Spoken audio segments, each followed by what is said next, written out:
Praise the Lord. ঈশ্বরকে ধন্যবাদ দিই আরেকটি সুন্দর সুযোগ দেওয়ার জন্য। আর এই সুন্দর সময় আমি ঈশ্বরের বাক্য থেকে আলোচনা করব একটি সুন্দর বিষয় নিয়ে। বিষয়টা হলো সাহায্যের জন্য ঈশ্বরের কাছে আসুন। যদি আপনার কিছু প্রয়োজন আছে, আপনি ঈশ্বরের কাছে আসুন। বিনা সংকোচে, বিনা দ্বিধায় আপনি ঈশ্বরের কাছে আসুন। ঈশ্বরের কাছে আসলে ঈশ্বর খুশি হন, তিনি আমাদের সাহায্য করে আনন্দিত হন। কিন্তু যদি আমরা ঈশ্বরের কাছে না এসে অন্য কারোর কাছে যাই, ঈশ্বর তাতে দুঃখ পান।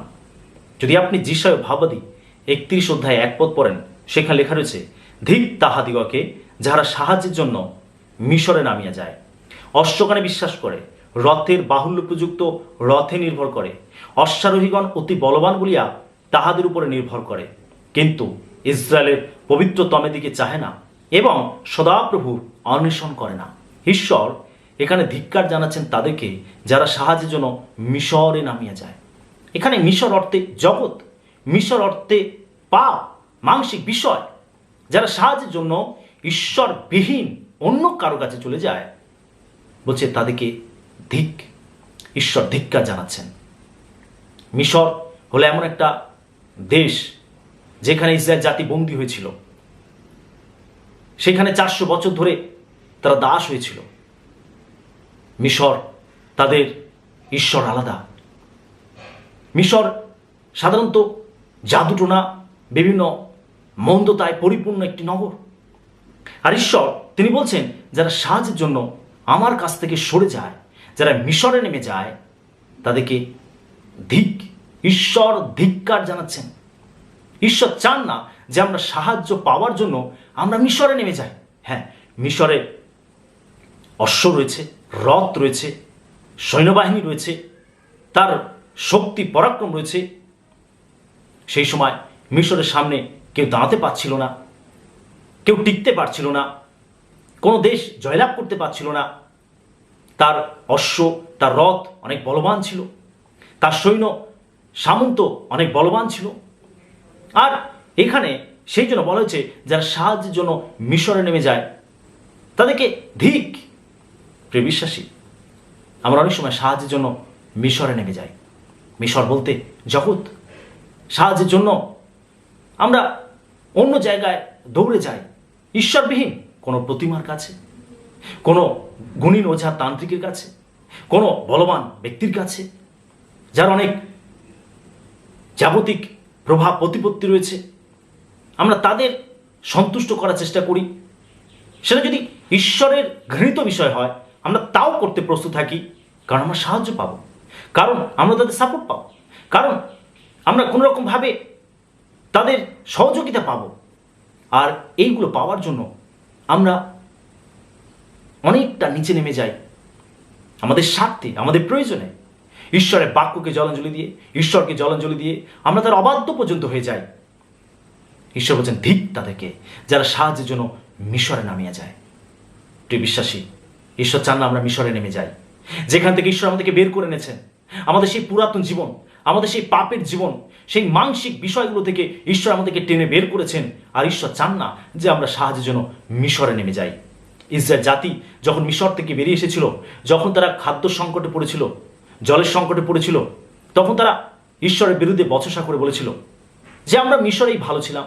আরে সেখানে তো অন্তত মাংসও খেতে পেতাম, সেখানে অন্তত দুবেলা দুমুঠো খেতে তো পেতাম। কিন্তু তারা সেখানে আর্তনাদ করেছিল, এখান থেকে আমাদেরকে বের করো। তারা কষ্টের মধ্যে ছিল। আর ঈশ্বর যখন তাদেরকে সেখান থেকে বের করেছে, তারা যখনই কষ্টের মধ্যে পড়েছে, তখনই তারা ঈশ্বরের দিকে আঙুল তুলেছে, বচসা করেছে। তারা স্মরণ করেছে মিশরকে। ও মিশরে আমরা ভালো ছিলাম। অনেক সময় বিশ্বাসের জীবনে এরকম ঘটে। আমরা প্রভুতে চলতে চলতে যখন বিভিন্ন পরীক্ষা আসে, সংকট আসে, বিভিন্ন প্রলোভন আসে, আমরা তখন পুরাতন জীবনের কথা ভাবি। ও পুরাতন জীবনে যদি থাকতাম তাহলে ভালো হতো, আমার এই মানসিক অভিলাষটাকে পূর্ণ তো করতে পারতাম। ঈশ্বরের ইচ্ছাকে পূরণ করতে গিয়ে আমি নিজের ইচ্ছাকে পূরণ করতে পারছি না।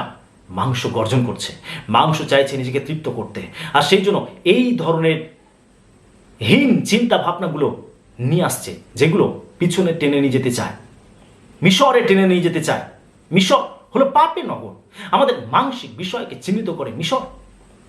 ঈশ্বর বলছেন, ধিক তাদেরকে যারা সাহায্যের জন্য মিশর নেমে যায়।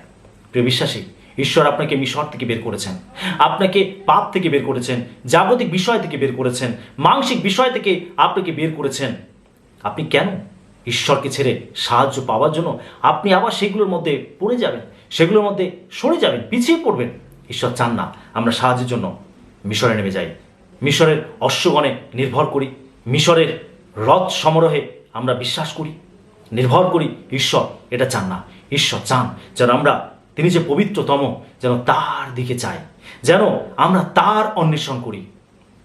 যদি আমরা সাহায্যের জন্য ঈশ্বরের কাছে আসি, তার কাছে অন্বেষণ করি, তিনি অবশ্যই আমাদের, তিনি তা দেবেন, তিনি আমাদের প্রয়োজন মেটাবেন। বলছে তারা পবিত্রতমের দিকে চাহে না। আপনি পবিত্রতমের দিকে চান, চোখ তুলে তাকান, তার দিকে দৃষ্টিপাত করুন, তার কাছে অন্বেষণ করুন। আপনাকে মিশরে যেতে লাগবে না। আপনি পিছনের দিকে ফিরে যাবেন কেন? কেন আপনি আবার মাংসের অভিলাষের মধ্যে লিপ্ত হবেন, আসক্ত হবেন? কেন পুরাতন জীবনে ফিরে যাবেন? যে নেশা করা ছেড়েছেন, যে বিড়ি সিগারেট মদ খাওয়া ছেড়েছেন, যে ব্যভিচারের কার্যকে ছেড়েছেন, যে মানসিক বিষয়গুলোকে ছেড়েছেন, ক্রোধকে দমন করেছেন, মিথ্যা কথা থেকে বেরিয়ে এসেছেন, বিভিন্ন পাপ থেকে বেরিয়ে এসেছেন, কেন আবার সেই পুরাতন জীবনে ফিরে যাবেন? এসব বলছেন যেন আমরা পবিত্রতমের দিকে চাই, ঈশ্বরের দিকে চাই। তিনি আমাদেরকে সাহায্য করতে চান, তিনি আমাদের প্রয়োজন মেটাতে চান। যদি আমরা মিশরে না গিয়ে ঈশ্বরের দিকে তাকাই, যদি ঈশ্বরের কাছে অন্বেষণ করি, তিনি অবশ্যই আমাদেরকে তার উদ্দেশ্য পেতে দেবেন, আমাদেরকে তিনি অবশ্যই সাহায্য করবেন, আশীর্বাদ করবেন। প্রথম রাজাবলী তার 10 অধ্যায় 28 থেকে 29 পদে লেখা রয়েছে, আর সলোমনের অশ্ব সকল মিশর হইতে আনা হইত। রাজার বণিকেরা দল হিসাবে মূল্য দিয়া পালে পালে অশ্ব পাইত। আর মিশর হইতে আনিত এক এক রথের মূল্য 600 শেকল রৌপ্য, এক এক অশ্বের মূল্য 150 শেকল ছিল। এই প্রকারে উহাদের দ্বারা হিত্তীয় সমস্ত রাজ্যের জন্য ও অরামীয় রাজগণের জন্য অশ্ব আনা হইত।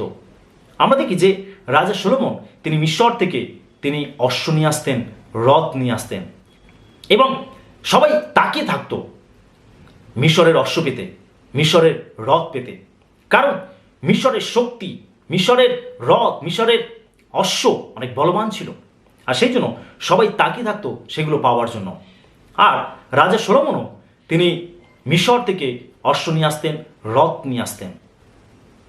কেননা মিশরের রথ, অশ্বের অনেক নাম ডাক ছিল। আজকের আমরা সেগুলো পেতে চাই, যেগুলো অনেক নাম ডাক রয়েছে, আমরা সেগুলো পেতে চাই, কিন্তু আমরা ঈশ্বরের কাছে আসতে চাই না, ঈশ্বরের দিকে আমরা তাকাতে চাই না। আমরা চাই জাগতিক বিষয়, আমরা চাই জাগতিক সম্মান, কিন্তু ঈশ্বর বলেন আমরা যেন তার দিকে তাকাই। তিনি পবিত্রতম, আমরা যেন তার অন্বেষণ করি, তার কাছে খুঁজি। হালেলুয়া। গীত সংগীতা যদি 118:8 পদ পড়েন, সেখানে লেখা রয়েছে, মনুষ্যের নির্ভর করণ অপেক্ষা সদাপ্রভুর শরণ লওয়া উত্তম। ঈশ্বরের উপরে যেন আমরা নির্ভর করি।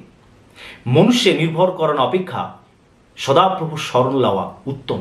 ঈশ্বর চান যেন আমরা তার উপর নির্ভর করি, তার উপরে আস্থা রাখি, আমাদের প্রয়োজনের জন্য তার কাছে আসি। না, আমাদের জাগতিক বিষয়ের প্রয়োজন নেই, যেটা আমাকে ঈশ্বর থেকে দূরে নিয়ে চলে যায়, যেটা আমার শান্তিকে নষ্ট করে দেয়, যেটা ঈশ্বরের উপস্থিতি থেকে আমাকে পৃথক করে। আমার এরকম জাগতিক বিষয়ের প্রয়োজন নেই।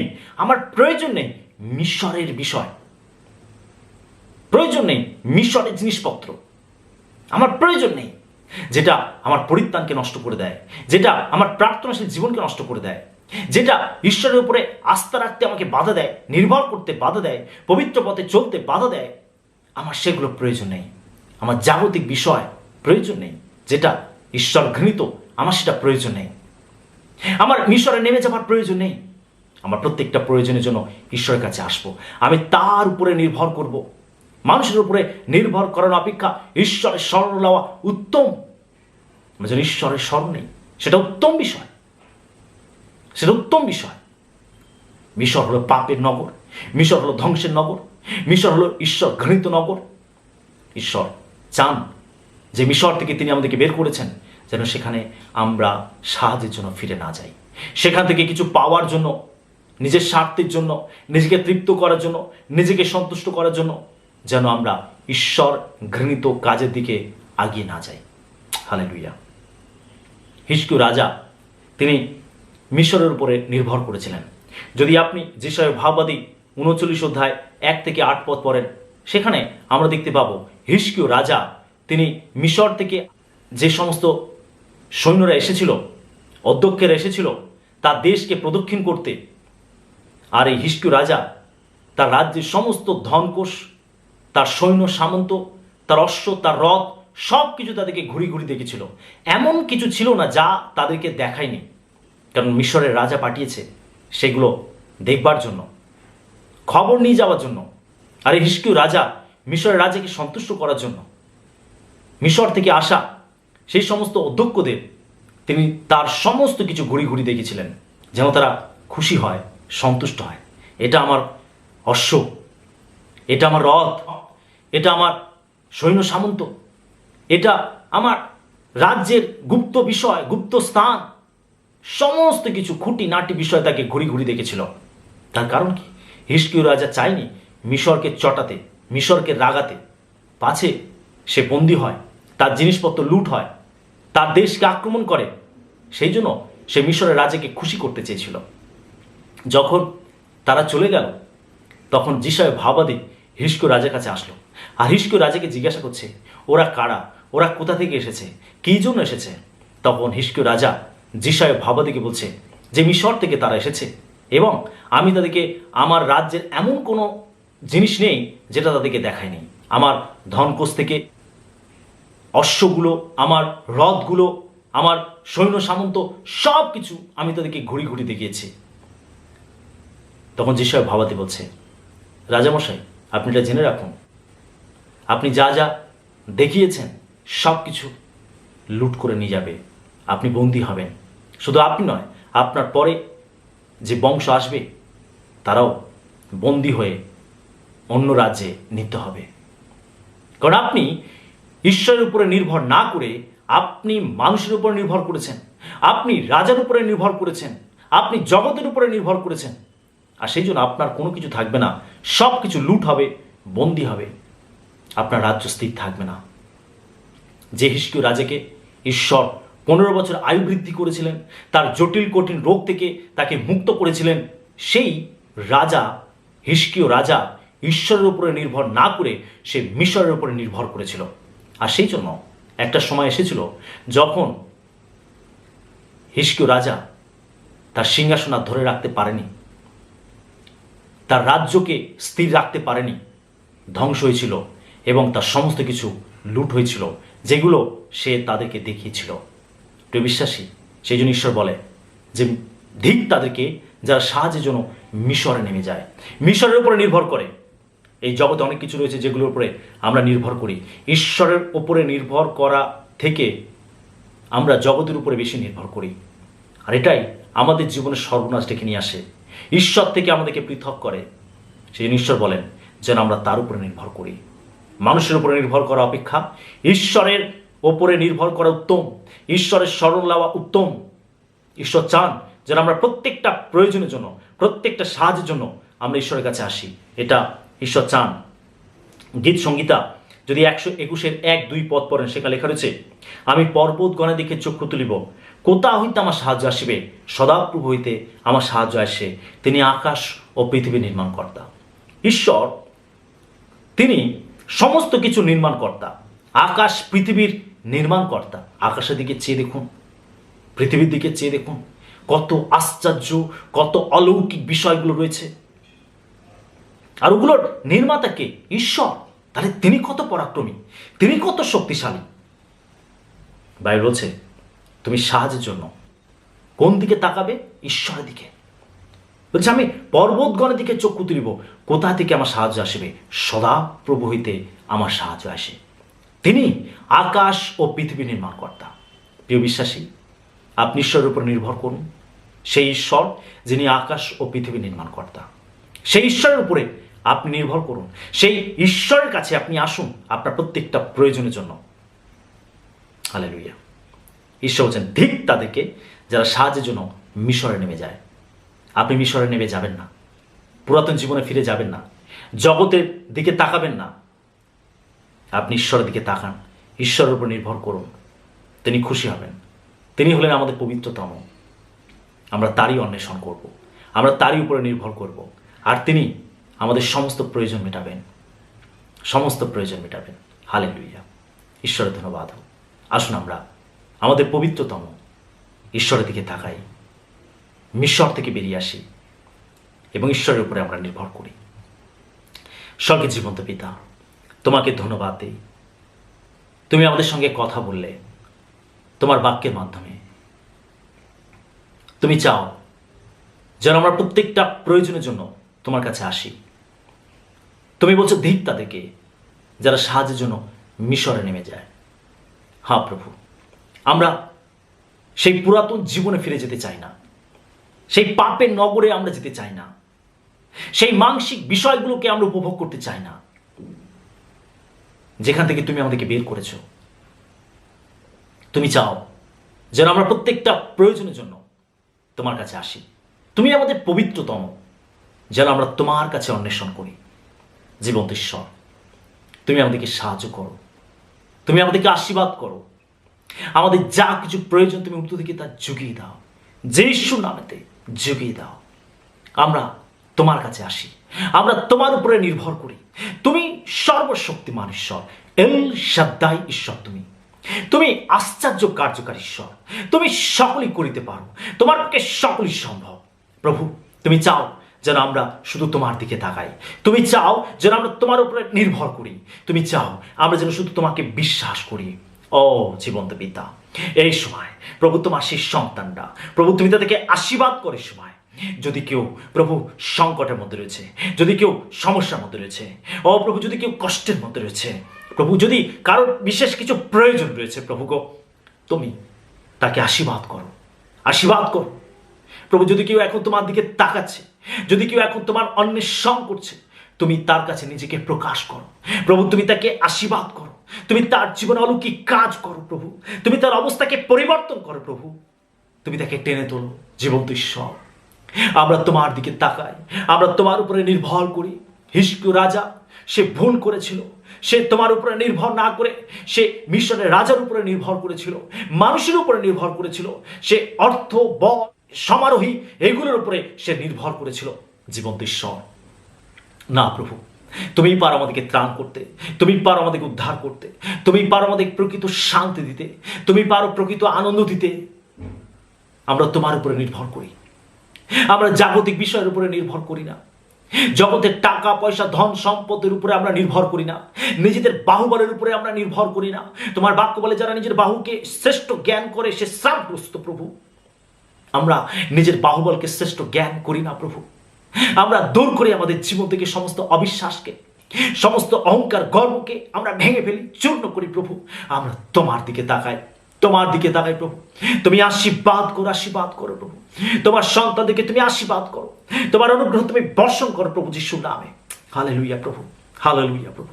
আমরা তোমার উপরে নির্ভর করি, আমরা তোমার উপরে আস্থা রাখি, কারণ তুমি পারো আমাদের জীবনকে পরিবর্তন করতে, তুমি পারো আমাদের অবস্থাকে পরিবর্তন করতে, তুমি পারো আমাদের জীবনে অলৌকিক কাজ করতে। প্রভু গো, তাই আমরা জাগতিক বিষয়ের উপরে নির্ভর করি না, আমরা তোমার উপরে নির্ভর করি। প্রভু আশীর্বাদ করো তোমার প্রত্যেকটি সন্তানকে, যিশুর নামেতে আশীর্বাদ করো, অনুগ্রহ করো, তোমার আত্মা তাদেরকে স্পর্শ করুক, তোমার অলৌকিক শক্তি তাদের জীবনে কাজ করুক, তাদের সমস্ত বন্ধন দশা থেকে মুক্ত করুক। প্রভু তোমার দিকে যারা তাকায়, প্রভু তার আশীর্বাদ পায়, তোমার দিকে তাকাতে শক্তি প্রদান করো যিশুর নামেতে। আমি পর্বতগণের দিকে চক্ষু তুলে তাকাবো, কোথা থেকে আমার সাহায্য আসবে? সদাপ্রভু হইতে আমার সাহায্য আসে। প্রভু তোমার কাছ থেকে আমাদের সমস্ত সাহায্য আসে। প্রভু তুমি সাহায্য করো, প্রভু তুমি সাহায্য করো। যার অর্থের প্রয়োজন তুমি অর্থ দিয়ে সাহায্য করো। প্রভু প্রভু যার শক্তির প্রয়োজন তুমি তাকে শক্তি দিয়ে সাহায্য করো। প্রভু যার তোমার বাক্যের প্রয়োজন তুমি বাক্য দিয়ে সাহায্য করো। যার সুস্বাস্থ্যের প্রয়োজন তুমি সুস্বাস্থ্য দিয়ে তুমি তাকে সাহায্য করো। প্রভু যিশুর নামে যার শান্তির প্রয়োজন শান্তি দাও, যার আনন্দের প্রয়োজন আনন্দ দাও। প্রভু তোমার আত্মা দিয়ে বলবান করো, তোমার উপস্থিতি তুমি দান করো প্রভু যিশুর নামেতে। প্রভু আমরা তোমার দিকে তাকাই, পবিত্রতম তুমি, আমরা তোমার দিকে তাকাই। প্রভু তুমি আমাদের প্রত্যেককে আশীর্বাদ করো, আশীর্বাদ করো। ধন্যবাদ প্রভু, তুমি প্রার্থনা শুনলে, আশীর্বাদ করলে, তোমাকে ধন্যবাদ দেই। এই প্রার্থনা প্রভু যিশুর নামেতে চাই, amen. Hallelujah, praise the Lord. ঈশ্বর আমাদের সকলকে আশীর্বাদ করুন।